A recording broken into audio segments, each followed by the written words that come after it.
Então, seu. tá bom, minha linda, muito obrigada.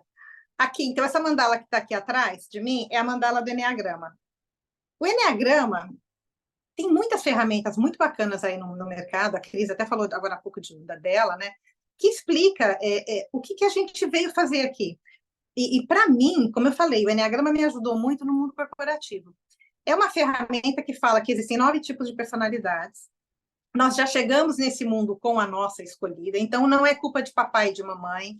Claro, é óbvio que algumas coisas na primeira infância vai estartar esse tipo, vai fazer com que a gente traga à tona essa personalidade, mas assim, é a personalidade que nós escolhemos para enfrentar os desafios desta manifestação. Não que os... Então, assim, eu costumo dizer que nós estamos um tipo, nós não somos um tipo.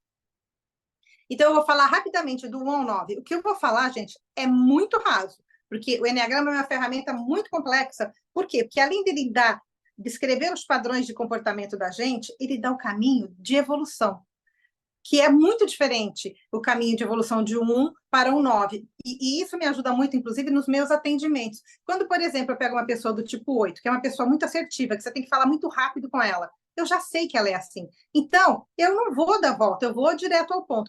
Tem outras que precisa você botar no colo, você precisa acolher. Então, ajuda muito, inclusive nas relações familiares. Então, vamos lá, são 9 tipos. O primeiro tipo é o tipo 1. Eu gosto muito do P da perfeição. Dos P's, né? E o 1 é o P da perfeição. É aquela pessoa que o mundo se divide em certo e errado. Então, assim, sabe aquela pessoa que você vai encontrar muito tipo 1 como contadores? É aquela pessoa que, se você entregar uma planilha, você se esmerou, você checou 20 vezes, ela vai olhar e vai achar o erro.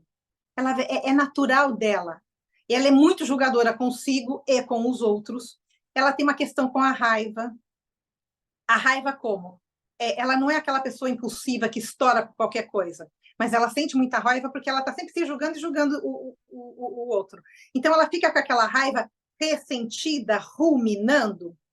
E aí, é que agora hoje não vai dar tempo de falar, mas a minha amiga Cláudia, que tem a medicina chinesa, ela traz depois claramente quais as patologias, quais as doenças que cada tipo tem a tendência a desenvolver por conta dessas emoções que cada um deles tem em desequilíbrio. E não tem um tipo melhor ou pior, né? Então, voltando ao 1. Então, o medo do tipo 1 é o medo de ser incorreto. Lembram a rainha que morreu agora há pouco tempo, a Elizabeth, ano passado?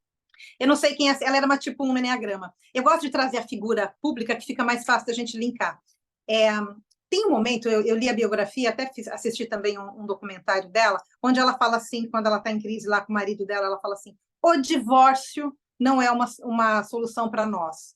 E mesmo quando ela sobe ao trono bem nova, ela fala, eu vou dedicar a minha vida ao trono. E ponto, é isso. Ela era uma tipo 1, e assim, por mais que fosse doído, ela arrastou aquilo até os últimos dias de vida dela. O 1 tem essa tendência a fazer o que tem que ser feito. Então, a gente costuma dizer que o 1 é uma pessoa que ele tem que, em dado momento, entender que ele funciona desse jeito e buscar coisas na vida que levem ele para a leveza, dança. E é tão forte isso. Eu tenho uma amiga que ela é uma tipo 1. Aí, de tanto falar, ela foi fazer dança. Aí, o que ela fez? Ela foi fazer dança do ventre. E depois de vários meses, anos, tal, ela resolveu participar de concursos. Percebe? É tão forte isso que, ao invés dela continuar no prazer da dança, ela foi arrumar um jeito de competir para ter o tem o quê. É muito forte. Então, assim, a gente vai brigar com o nosso tipo a vida toda, né? Mas dá para aliviar. E aí, quando eu dei essa consciência para ela, eu falei, Lu, você percebe que você está indo de novo no tem o quê? Tenho que treinar, tenho que ensaiar, porque eu tenho que fazer a apresentação. Tudo bem que você faça, mas que não seja pesado, porque o 1 tem essa tendência. Vamos para o 2. O 2 é o P da presteza. Sabe aquela pessoa que está no outro o tempo todo, que está sempre se colocando à disposição, aquela extremamente prestativa? Claro que todo mundo aqui, né, vai estar fazendo isso por uma dor interna. A do 1 eu quero ser amado, mostrando para todo mundo que eu sou perfeito. O 2 vai para o mundo dizendo o seguinte, eu quero ser amado, mostrando para todo mundo que olha como eu sou indispensável na vida daquela pessoa, ou daquelas pessoas. E o 2 tem um orgulho, que é uma coisa assim, não é que é uma pessoa orgulhosa, mas ele tem uma questão com orgulho, que eu ajudo todo mundo, mas eu não preciso. Ele tem uma dificuldade muito grande de pedir ajuda. Então, é aquela pessoa que se rasga, que faz, e depois fica ressentido, fica reclamando que está sobrecarregado. Mas, assim, põe a energia dele no outro. É assim, deixa de fazer coisas importantes para si, para atender os outros. Vou trazer uma figura pública para ficar mais fácil da gente entender. Ainda seguindo na família real, a Lady Di era uma tipo 2. Então, assim, provavelmente ela casou super mega iludida com aquele príncipe, pá, muito nova. E eu imagino que ela deva ter feito de tudo para que aquele casamento desse certo. Que o 2 tem essa coisa de estar ali, de estar comprometido. Mas, quando deu ruim, não teve mais jeito, o que ela fez? Ela foi para a TV e jogou a coisa no ventilador. Porque aí vai para a vingança, porque assim, se não validam o que o 2 fez, a entrega dele, ele tem uma tendência, sim, a se vingar. Vai. O 2 é um tipo também muito preocupado com a imagem. Assim, quem lembra da Lady Di lembra como ela era linda, né? Assim, estava sempre impecável. Tudo bem, a coroa pedia, mas tinha uma coisa da sedução. O 2 tem essa tendência a ser mais sedutor. Vamos para o 3. O 3 é o tipo da profundidade. Ayrton Senna era um tipo 3. O 3 é assim, ele está buscando o pódio. E não importa no que ele vai fazer, ele é extremamente competitivo. Então, por exemplo, ainda falando do 2, voltando um pouquinho no 2, falando de profissão. 2 se dá muito bem com profissões onde ele vai servir, como professor, assistente social, enfermeiro, sabe? Assim, tem um dom de servir. Já o 3, não. O 3 quer o pódio, ele quer ser o melhor no que ele faz. Geralmente, eles têm muita habilidade em competição. Se você for numa empresa, você encontra muito tipo 3 na área de vendas. Porque sabe aquela pessoa, missão dada, meta cumprida, e ele corre, ele faz? No mundo corporativo, a gente vê muito tipo 3 e tipo 8, eu vou chegar no 8 já já, a gente vê muito esses dois tipos lá em cima, como diretores, como CEOs, porque é quem dá conta da pressão. Tem que fazer, tem que entregar. 3, geralmente, qual é a sombra do 3? É a vaidade, né? A sombra do 2 é o orgulho, lembra? A sombra do 3 é a vaidade. Então, ele acha que ele vai ser amado por questões materiais. Então, assim, ele tem que ter o melhor carro, ele tem que ter o melhor cargo, ele tem que mostrar para o mundo que ele tem valor. Muito, geralmente, depende muito do nível de consciência, né? Mas muito querendo entregar coisas materiais. Quem aqui? Bom, aqui não tem nenhuma menina aqui. Todos vocês se lembram do Ayrton Senna. Quando ele tirava o segundo lugar, ele ficava muito irritado. Porque segundo lugar, para ele, não vai, tinha que ser o primeiro. O 3 vai buscar o pódio o tempo todo. E o 3 tem uma coisa muito forte nele, que assim, a gente chama de camaleão. É muito comum você conhecer um 3, por exemplo, no trabalho. Aí, sei lá, você encontra ele depois, é convidado para algum evento na família. Você olha e fala, nossa, aqui você é tão diferente daquele cara lá da empresa. Ele se molda, ele vai se adequando. E qual é o risco disso? Chegar em algum momento, em certo momento da vida, sem ter se olhado, parar e falar, e agora? Quem sou eu? O que eu sou de fato? Do que eu gosto? Né? Porque a busca está o tempo todo na meta a ser atingida. Vamos para o tipo 4. O tipo 4 é o P da profundidade. No meio artístico, a gente encontra muito o tipo 4. Quer ver um exemplo de tipo 4? Milton Nascimento. Sabe aquela música dele? Por tanto amor, por eu, caçador de mim. O 4 vem ao mundo buscando ele mesmo. Sabe aquela pessoa que o copo também é sempre meio vazio, que eu estou sempre... oscilam muito de humor, ele dorme de um jeito, ele acorda do outro. É uma intensidade, por isso o P da profundidade, é uma intensidade. Eu fui casada com tipo 4, e era muito engraçado, porque assim, a gente ia no teatro, no museu, eu sou uma 9, depois eu vou falar do 9. Aí eu passava, olhava todos aqueles quadros, aquelas coisas todas, e rapidinho eu já estava lá na porta para sair. 2 horas e meia depois ele aparecia. Porque o 4, ele não olha só, ele vivencia. É uma profundidade mesmo. Ele consegue depois te dizer detalhes da cor daquele quadro, daquele pintor, enfim. Tudo deles é muito profundo. Eles Regina era uma tipo 4 também. No meio artístico, tem muito tipo 4, porque eles se entregam de corpo e alma ao que eles fazem. E assim, e qual é a dor do 4, né? Ele está nele. Então, é aquela pessoa que você fala assim, estou com uma dor de cabeça. Não, mas a minha cabeça está mais doída do que a sua. Ele está sempre nessa coisa da dor. É difícil tirar ele. E um exercício que a gente fala muito para o 4 fazer é se colocar a serviço. É ir para o tipo 2, né, que está para fora, e se colocar a serviço. Porque o 4 é autorreferente, ele está nele. O 5 é o P da privacidade. Geralmente a gente encontra muito tipo 5, sabe aqueles programadores de TI que adoram trabalhar de madrugada para ninguém encher o saco? Tem uma... Porque, assim, o 7, a gente vai chegar daqui a pouco no 7, o 7 já tem uma energia mais para fora, para o outro, então ele se energiza com as pessoas. O 5, ele perde a energia dele com os outros. Eu trabalhei vários anos com um professor de Eneagrama tipo 5. E era muito legal. Ele se energizava, ele fazia todo o trabalho dele para estar em sala de aula inteiro, completo, para ficar ali 8 horas com aquela turma. Mas ele chegava para mim e falava assim, Shirley, quando der 5 horas, que eu vou falar minha última frase, você segura a galera e me deixa embora. Que ele precisa ir para a casinha, ele precisa recarregar. Ele perde, a avó está rindo porque ela é assim. Ele precisa recarregar. E é muito engraçado. O 5, que é assim, ele não gosta de fofoquinha, ele não gosta de conversa rasa. Então, quando você começa a contar, por exemplo, uma fofoca por 5, ele põe um sorriso na cara, assim, e ele finge que ele está te ouvindo, mas ele já não está mais ali, ele já está longe. Geralmente a gente usa a corujinha para representar o tipo 5. Por quê? Porque eles são grandes intelectuais, eles leem muito, e eles e os livros, eles se bastam, normalmente. Então, isso que você está fazendo, Val, é muito legal, porque é difícil para um tipo 5.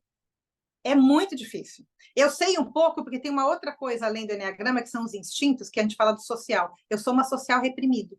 Então, também, para mim, um dia que eu tenho que estar o dia todo com muita gente, eu tenho que me preparar, porque à noite eu estou sem energia.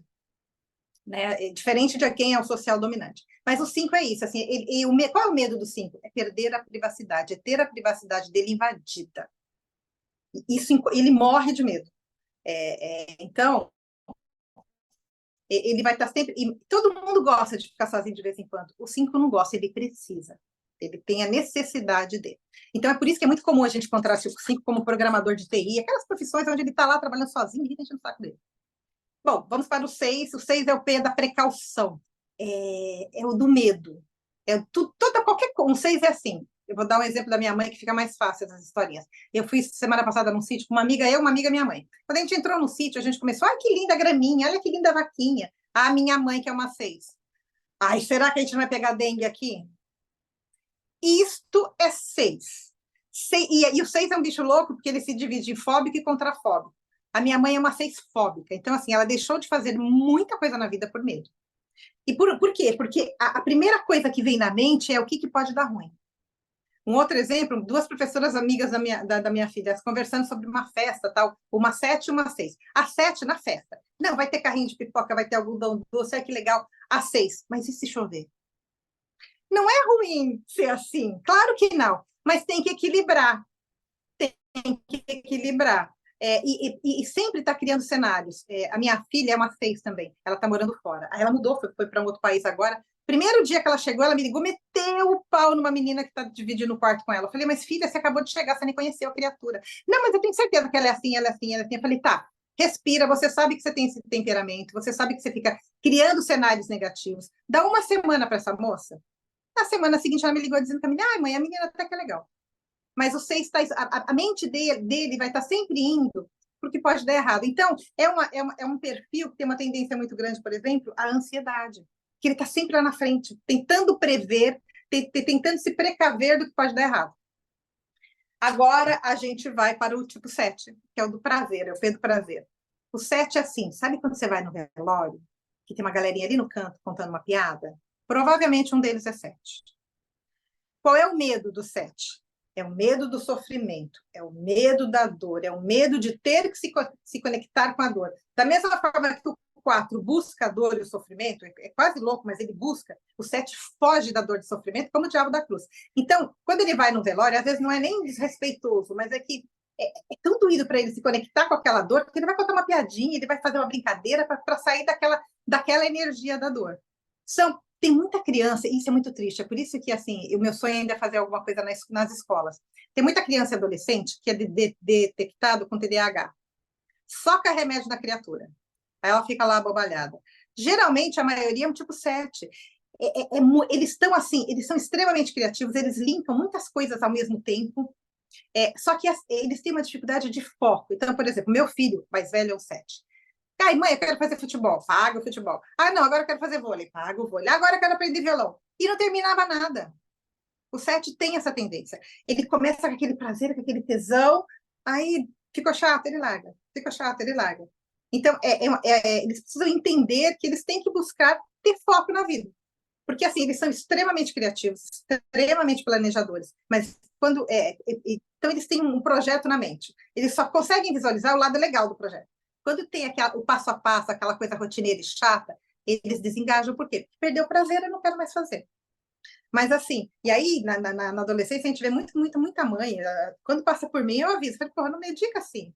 Tenta entender o que ele realmente gosta. Faz um trabalho mais sério. Não fica dando remédio, porque aí você tira o que ele tem de melhor, que é essa criatividade. Por exemplo, Sete odeia trabalho rotineiro.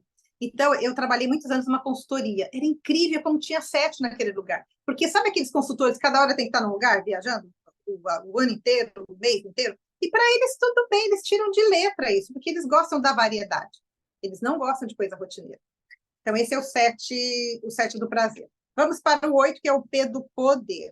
Lembra que eu falei? O 8 é aquele, no mundo corporativo, nos altos lá, CEO, diretor, geralmente é o 8. É aquele que chega com o peitão estufado, quem manda aqui sou eu. Até o 8 é engraçado, que ele tem até um tom de voz mais alto, ele é forte. E a gente fala que o 8 não tem sintonia fina. Ele dá umas patadas e você fala, nossa, não precisava tanto, sabe?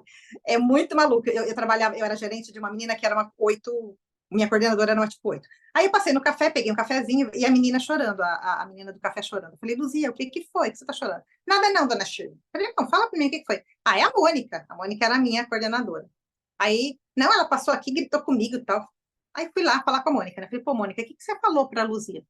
E o 8 não percebe o tapa que ele dá. Ele não tem noção.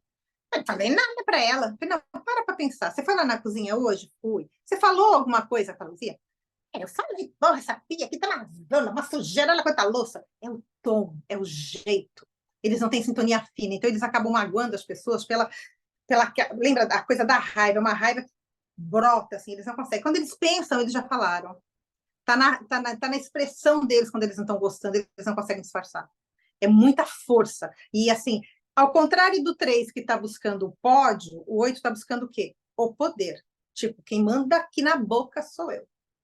Assim, eu sou o cara que manda aqui. Ele vai buscar o tempo todo ser o cara que dá as ordens, que manda. Exemplos meio tristes, mas Donald Trump é um 8, Bolsonaro é um 8. A gente olha o Bolsonaro falando, fala, meu Deus, como é que ele foi capaz de dizer tal coisa? Cara, passa, não vem para cá, passa, vomita. É muito assim, claro que tudo tem nível de consciência. Por exemplo, uma Madre Teresa de Calcutá era uma 8. Mas não era docinha. Ela fazia o que tinha que fazer. Mas se vocês pegarem a entrevista dela, ela não era aquela coisa florzinha, mas acessou o coração, acessou o cardíaco e nivelou as coisas. Vamos para o último, que é o 9, que é o P da paz.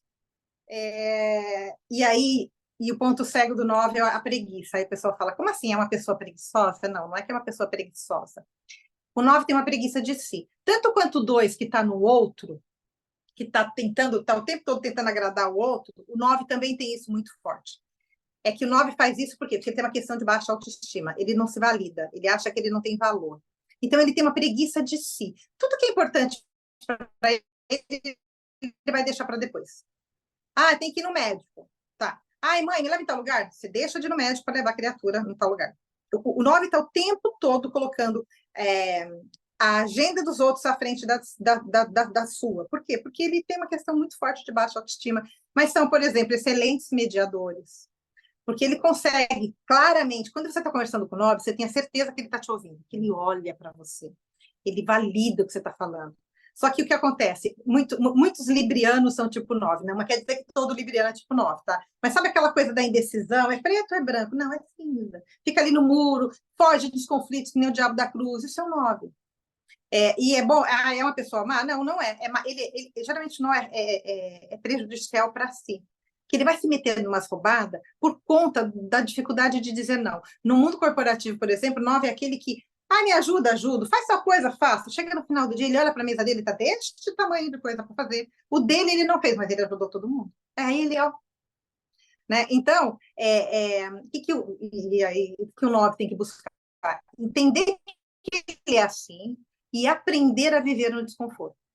Porque o 9 gosta de serviço rotineiro. Do mesmo jeito que o 7 adora uma variedade, o 7 adora o 9 adora um trabalho rotineiro. Porque ele é linear. Só que, assim, tem hora que ele precisa parar e falar, gente, eu preciso parar de me violentar. porque a gente costuma dizer que o 9 é muito ruim para si.